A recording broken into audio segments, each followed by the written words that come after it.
Welcome to the Suited Up for Impact Telesummit 2018. I'm your host, Miss Nina B. Abdul-Wakeel. Get things moving here. So our next speaker is Mr. Craig Heath, and let me spotlight him for us. And let me do a little intro for him. And his topic tonight is going to be the headless man. And I'm excited because Craig and I go way, way, way, way back.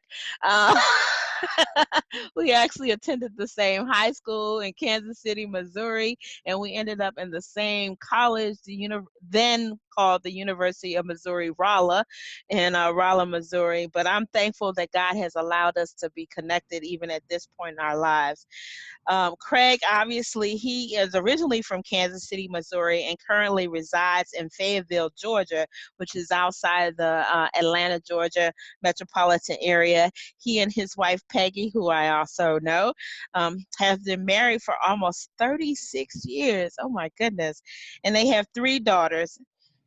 In 2006, Craig left IBM to pursue his ministry calling full-time, forming the Bounce Back Ministries, a ministry focusing on enabling men and their families through their local church and community to become better fathers, husbands, and leaders in their homes and community.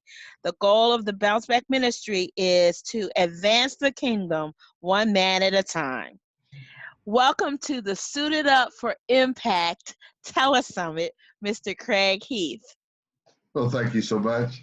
And just so people don't think I have an eye quirk, I actually have my TV, my monitor displaying on one screen. So if I look over, it looks like I'm not looking at the camera, but if I'm reading my notes, then it's looking directly at folks. But it's good to be here today, and I just appreciate the opportunity to catch up with an old Southwest Indian, and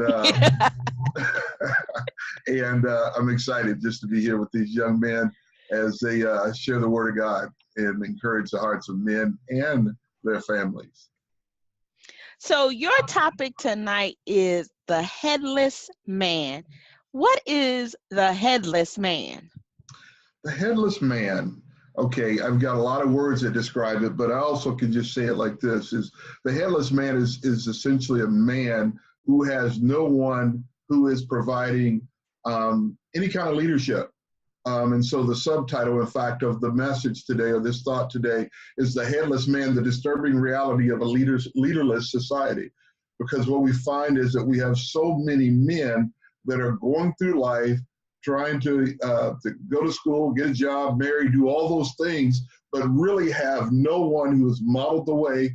And Barron said the same thing, who have modeled the way for them. So they don't have a real appreciation for how it's been done before. And so some of the things we could talk about in that context include the headless man is a man without direction, because he has to make up in his own mind what his direction is. And there's a plan for direction, and we can talk about some of those things in a moment. He's a man with no accountability, because he's his own boss, right? He's accountable unto himself. He's a man without a covering. And when we talk about covering, that's a spiritual covering. And he's a man without a legacy, because he doesn't, not only does he not know where he's really going, he doesn't even know where he's been. And so all those things impact our men to a great degree. And so the things that I've kind of put together that talk about what this thing is, and I say it for this reason. And the thing that got me thinking about this leaderless society is because we look at biblical times and we see great evidence of the hand of God. And it was clear that God would identify a man, he would raise up a leader, and even women, to accomplish great works, to lead his people to do great things. Every prophet, every judge, every king was evidence that God was in control. And that's a powerful thing. But when we look today in modern times, just because maybe we're able to do so much without anybody's help, even without the hand of God, that when the problems become so large, we struggle when we see the issues in our community and our society and our government, because those problems are larger than we could ever render with our own hands. See, the answer is that we require a great move of God to drive solutions and strategies needed to heal our land. But the solution is this: that we need a great move of God to drive all these strategy solutions that he delivers to people. And he's doing it right now. Let's say right now, Brother Barron has a great idea that can save Detroit, that can resurrect the city. And he tries to get an audience with people, and he says, God's given me something. It's very difficult to get an audience, right? Who would follow? Because they're going to say, who is he? Why would we need to follow him? See, we've sadly become a leaderless society, and God is still calling, just like he did in Old Testament times. He's still calling on men to rise up and be leaders, but many of our men are headless, meaning that they have no leader. See, we have a lot of challenges. So many of our men don't know how to submit to a leader. They've never seen a leader that they've been able to trust, or they've never, ever seen godly leadership modeled. Yeah, they've seen pastors, they've seen preachers, but a lot of times it's kind of distorted. This then produces this headless society where everybody has an opinion, seeming like everybody has an idea, everybody wants to lead, few desire to follow, and nothing great for the Lord is ever accomplished. So then how and by whom will these great works be done? Who's going to do it? So for the next few minutes, if you allow me, I'll take you on this journey with me as God has just taken my thoughts through this process of trying to understand why he gave me this thing called Headless Man. So we began with, and you need to say something, Miss Nina, go ahead and shout it out, and I'll try to catch up. Go for it, Craig. I got you. So he's a man without direction. That was the first one. Oh yeah, he's going someplace, but he's usually headed there with no strategy for his life. The challenge is that in best case, he will marry and he'll produce children. And believe me, marriage is tough enough when a man and a woman come together, because love is great. But too often the result of that marriage is divorce. See, fundamentally, I don't believe that the majority of people divorce because they stop loving one another, but rather because there's no strategy, there's no future, there's no identified direction where they're going. See, when a man marries a wife and he has no direction, he creates a marriage that typically can only go where he goes. Often, even when his wife has a well-defined strategy for herself. See, I applaud women who are willing to submit to their husbands, especially godly husbands. But even in a godly marriage, following someone with no direction is really challenging. And as our pastor would often say, it's hard to follow a parked car. See, you know what? I just want to insert right here because, Pastor Monty on Mondays, he has on Facebook Live Relationship Mondays, and one of the topics was around submission. And he made a comment that just continues to resonate with me. He said, what submit is submitting under a mission. How are you submitting to someone who has no mission, who has no direction? And that is exactly what you're saying. Yeah, absolutely. And see, here's a secret. It says, one of the things we recognize, and this is a hard thing, especially for men, the truth is that we understate the impact, the importance, and the power of having a man speak into another man. See, that's a man who's able to share real challenges, just like you were sharing with Pastor Monty, real challenges of life, the pitfalls that will surely come, and then how to overcome them, and then to teach men and families how to get back up when they fall down. See, there's nothing worse than seeing a man who's been broken, who can't get himself up off the ground. And before you assume that we don't recognize the importance and the power of women speaking to men, we clearly recognize that. And just like Brother Barron said, his mama told him, priest, protector, and provider. So we know women have that wisdom and knowledge, but somehow when you get somebody who sits on the same side of the table as another man, when we speak into one another, there's a different level of resonance. So the question then is, where does the direction come from? And there's 5 things. I think it's 5. One is conversations. My daddy used to tell me one of the most powerful conversations that we ever had was, he said, what do you want to be when you grow up? Now, when you're 2 and 3 years old, you don't have anything deep. You want to be a fireman. You want to be a policeman. You want to be whatever you've seen on TV that somehow piques your interest. And as I got older, it became, I want to be an inventor and I want to be a teacher, because he was a teacher and I wanted to be like my daddy. But he didn't want me to be a teacher. He said, no, you don't want to be a teacher. You don't make any money.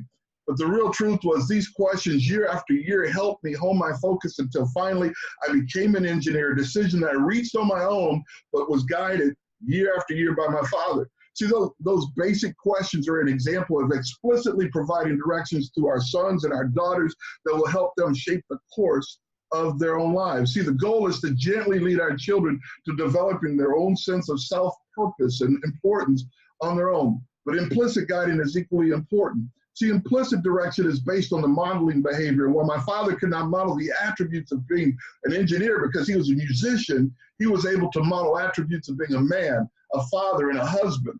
So many of our youth have no one who's able to model these behaviors because daddy is simply not there.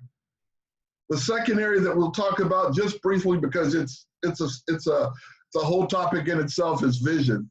See, the point is that we never know what the seeds are that awaken the vision that's on the inside of us. So we must continue to ask the questions so that we will one day know the truth for the vision in us. See, vision is vital for the people of God, but sadly, everyone doesn't activate and or walk in their own vision. See, when I ministered to the young men in the city that we formerly lived in, I didn't really need to ask deep questions about vision. Why? Because most were assured that they didn't need one. And Baron, you can bear witness, because so many were living the gang lifestyle that they bought into the lie that said they would either be jailed, in prison, or dead by the age of 21. Why do you need a vision for that? And sure, those are statistical data points, but what kind of vision is that for our young men, or our young black men especially? They walk away believing that my life doesn't count, it doesn't matter, it's a throwaway, which is really just called fatalism, and we just don't have time for that. It's like reading Proverbs 29:18, but just reading the first part. See, the first part says, where there's no vision, the people perish. But in the last part says, but he that keepeth the law, happy is he. So we talk about not having a vision and perishing, but when you're able to line up with the vision in your life, there's joy. I won't go any deeper in this area, but vision is critical to be on the same page that the Lord is. See, to operate in the will of God, to live a life that is aligned to the purpose of God in your life, is to walk with divine vision for your life. How do we find the vision that God has for us? To walk in purpose. How do you find God, your God-given purpose, to hear the purpose that God gave you for your life? See, when you surrender your life to Christ, from that moment, he begins to reveal the vision in you. He begins to reveal your purpose. Now, surrender sounds like a big notion, and it is, but at the same time, it isn't. See, because the word says, come unto me, all ye who labor and are heavy laden, and I will give you rest. Take my yoke upon you and learn of me, for I am gentle and lowly in heart, and you will find rest for your soul. For my yoke is easy and my burden is light. See, the implication is that most of us are living our lives for us, but when we begin to live our lives for the Lord, that which was once difficult, that which was once hard, has now become much lighter. That which was great and heavy has now become easier. Or as my pastor once said, once he understood the vision, the purpose for her life, he says, when I wake up in the morning, I don't go to work, I wake up every day and step into purpose. Now, see, that's a powerful statement. I don't go to work, I go to purpose. See, this is the beginning of the abundant life that the Bible talks about. This is the beginning of overflow in our lives. This is the beginning of impacting the nations and reclaiming the territory of God. See, when we begin to move into purpose and walking out our God-given vision, we impact the kingdom of God in a powerful way.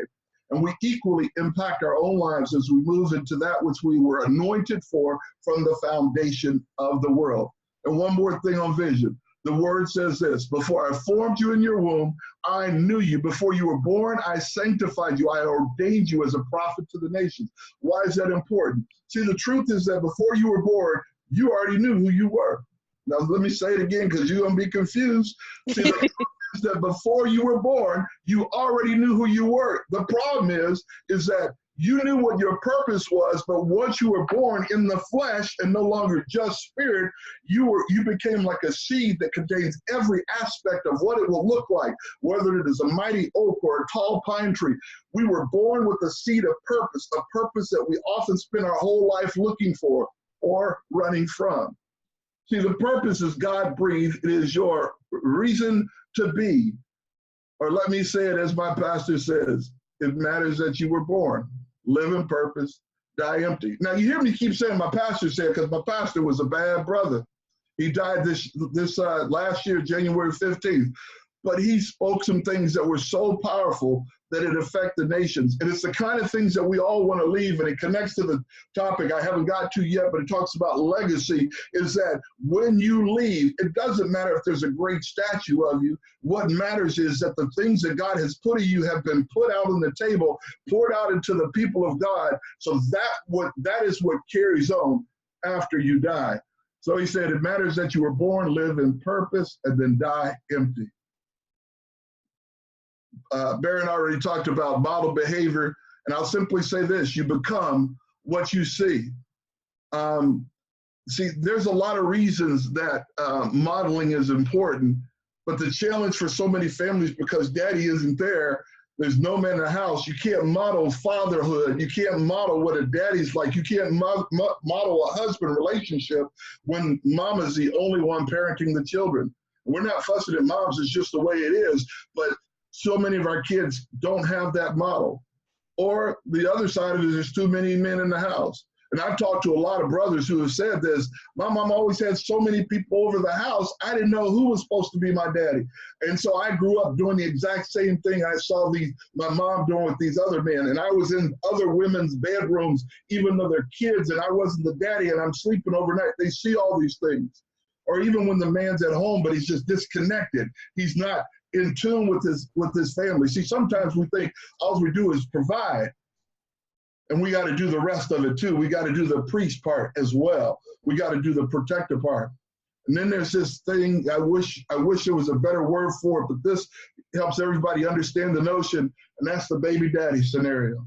See, the baby daddy has no access to his children. The baby daddy has not accepted responsibility for his children. The baby daddy often is the unreliable daddy who commits and then fails to follow through on their promises, setting up his children with a lifetime of feeling that their loved ones will desert them or abandon them at any moment, or even the uncertainty of who the daddy is, which is damaging to a child's self-esteem. The teenage daddy, babies having bad babies, and the married daddy, older men fathering children with single women with no intention of parenting the offspring. See, I share these things with you not because I read them in a book, but because I sat at my kitchen table dealing with couples and families that are dealing with these exact things on a daily basis. Kids in DC, kids in Atlanta, kids in another part of the country, trying to figure out who daddy is, trying to teach a grown man what it's like to be a daddy, what it's like to be a husband. These are headless men. See, the challenge is, and here's the real challenge, is that we reproduce after our own kind, and that's good or bad. We reproduce after our own kind. So unless we can correct it at some point in this cycle, this thing is going to keep happening over and over until the cycle is broken. See, many cultures have rites of passage, and I wish we still had something that was equal to that. And a rite of passage was originally most young men, because hunting and protecting the village were the most important things that a man could do. So when a young man got to that certain age, he was put out into the wilderness, and he literally had to survive or die trying to pass the test. Nothing was given, and failure to pass was often meant death. And if it wasn't death, it was a lifetime of being scarred from the wounds that you endured surviving. And see, that preparation was based on the cultural and religious needs of the community. Strong warriors meant a strong community. Good hunters ensured that there would be ample food for the warriors in the community. Rites of passage are critical parts of stepping in adulthood in some cultures, and are also identifiable in many of our communities. The rite of passage establishes a framework to ensure that as children mature and develop the right skills to ensure a clear and consistent path into adulthood. And the rite of passage ensures that the fundamental concepts of adulthood were understood by all the participants, and once completed, recognized and valued by all. See, those are important things, and I know that was just the first topic, but the second is like unto it. It is important that a man develops accountability, and so many of our men are only accountable to themselves, and a lot of it is, I'm going to get mine, and that's all we care about. And this is the product of not having a father in the home, or a father who never established or acted as though he was accountable to anyone, And so that behavior, as we said, is reproduced. That's why it's easy to leave the lives of those who say they love you, because we don't see the love as sufficient to allow anything bigger than caring for yourself. The first area of accountability that was given to man was the family. People who lack the family structure often get stuck on self. And this focus on self is not always a bad thing, but a matter of survival. But they develop a practical and real sense of coping that ensures that they live. But when there's no one that's there to nurture us to get past self, we get stuck in survival, and we may not learn how to be accountable. And there are many examples of siblings developing an accountability structure for one another. When the family accountability model breaks down, what's next? But many times these structures create new levels of dysfunctions where the goal is to ensure survival at any cost, as opposed to ensuring that the healthy, socially acceptable adults are developed. And a critical part of that development is recognizing that we are all accountable to others and that others are accountable to us as well. See, as an engineer, we learned one of the first things we learned was what we call a control loop. And control essentially monitors the output of every system, and it says you get this thing out of the system, and then you provide an indicator of how the system is performing. We call that feedback. Any system that doesn't provide feedback is defined as running open loop or out of control. In fact, imagine it this way, that you're going down the highway without feedback of your speedometer, and you wouldn't have a real sense of whether you're going the speed limit faster or slower. Now imagine there was a dangerous curve ahead that required you to slow yourself to a specified speed limit, but without feedback, you would conceivably take the curve too fast and jeopardize your life.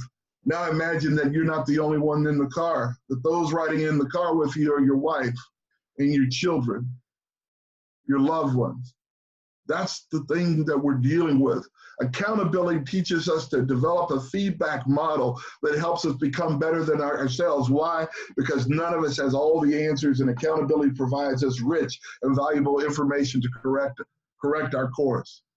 Accountability requires submission. We briefly talked about submission. Submission serves us best when it's done willingly and it's done within the bounds of our own control. And I'll be the first one to say categorically that we can never turn off our sensitivity to God. We were in the manner of submitting to leaders, even leaders in the church. God gives us all wisdom. The Lord will always allow us to see and know that things are from Him and those things that are of man. This is not a small thing, and submission has been abused in the church. There's no greater evidence of our inability to submit to one another than to drive through any town in America and see so many churches that are in storefronts and gas stations.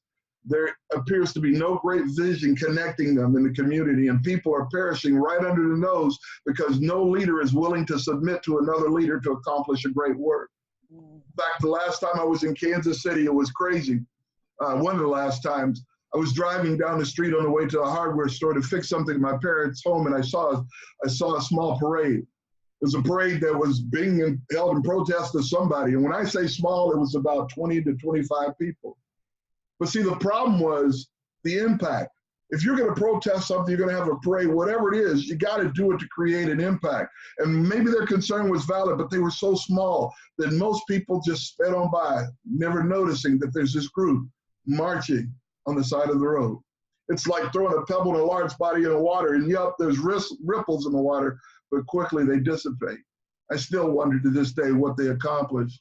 Were their objectives reached? Did they change the culture, impact the community or the nation in a real way? Perhaps they could have reached out to other groups and even churches in the community to create a more demonstrative impact that would really drive change. In fact, driving through the city, it's not unusual to see many, many small churches dotting the streets and corners, sometimes multiple churches on the same block. And driving past these churches, I always wonder what the point is. What is it that God spoke to the pastor and the leaders? See, the concept is exacerbated even further when you see the lives lost in many of these neighborhoods where they're openly selling drugs on the same corner that's bounded on either side by churches. What is the mission of the churches? Perhaps if they would only learn to submit to one another, they would be more than able to accomplish a great work. See, the truth is that I could go on and on with the stories and lack of submission, but it's a key component of accountability. See, submission, especially in the churches, is a cause of suspicion. And I don't have much time, but I'm going to go ahead and say this last story. See, leaders come from every walk of life, and when they stand on conviction, when the conviction becomes everyone else's conviction, then a movement is born. Take a Rosa Parks or Colin Kaepernick. Both launched movements because of their conviction. One because she took a seat, and the other because he took a knee. But see, when there's a move of God, then we who share that concern must submit our hearts and our minds to the move of God, lest the move falter. Most often this will be done not through many leaders saying different things, but one leader who's saying one thing, somebody who's willing to be the head, and then others who are willing to submit. Once when we lived in a small Midwestern town in Illinois that had been devastated by gang violence, the local pastoral council decided it was time to take a stand. And when our pastor announced that the churches were going to come together and sit down with the gang leaders, I, for one, applauded the move. See, when we often think of gang members, we almost think of them as this different organism, like they're not even human. But when we move to embrace them, we find that they're not monsters, but young men and women often getting caught up in things that are just bigger than them. Yep, there's violence and other horrific things, but one-on-one, there is often hope for something better. See, the first move of the pastors was to bridge the gap and open a line of communications, and communications that began in the belly of a local community center. There were leaders of gangs, and some of their disciples came and joined the pastors and men from each of the churches. And as the conversation began, I was excited. One of the pastors made an open remark about the opportunity to meet and talk and hopefully put an end to violence on the street. His comments were soon followed by another senior pastor of another prominent church in the city. And finally, one of the younger pastors with a fairly small church following stood to make his comments. But what followed was a demonstration of something that simply cannot happen but did.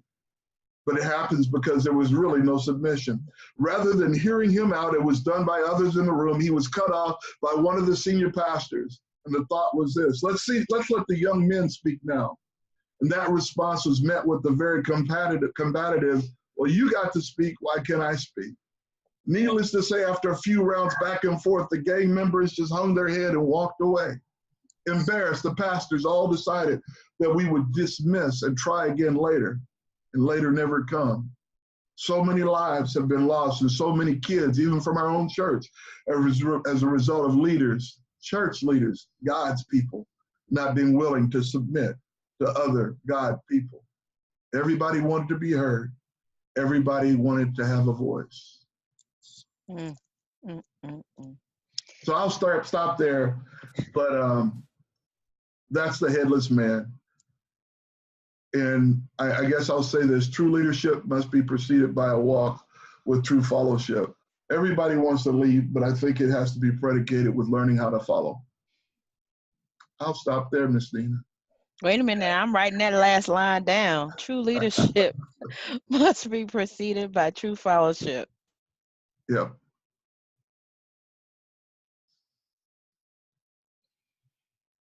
Wow. You know, you said so many powerful things and thought-provoking things. I think you're right on the money in that, our world, our society really needs the opportunity and to have a wake-up call to say, yes, we are walking around headless because we are unable to really identify and what it means to grow and have a leader, listen to a leader, be led. Everyone wants to be their own leader. They often talk about if you are a leader and you're out walking and no one is following, then you're just a man out for a walk, Amen. And too often, we have a lot of people just out walking.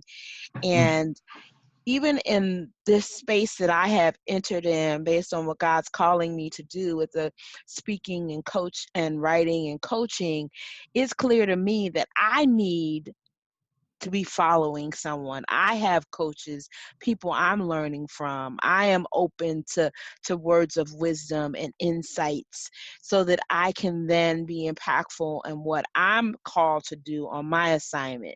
And my assignment is important, but there are others who have assignments, and part of my assignment is to fall in alignment so that we can have a greater impact together. And so I appreciate you just really just opening it up and being very transparent and saying this is part of our issue, and how we can impact the world is we have to start dealing with this fact of being headless. Amen. Amen. Thank you so much, Craig. Thank you for the opportunity. I appreciate it. And Peggy Wow. says hi. Hi, Peggy. Yes, your wonderful wife. Mr. Barron is bowing to you. We got some great messages in the chat box. I'm so thankful. This is just, wow. Thank you so much.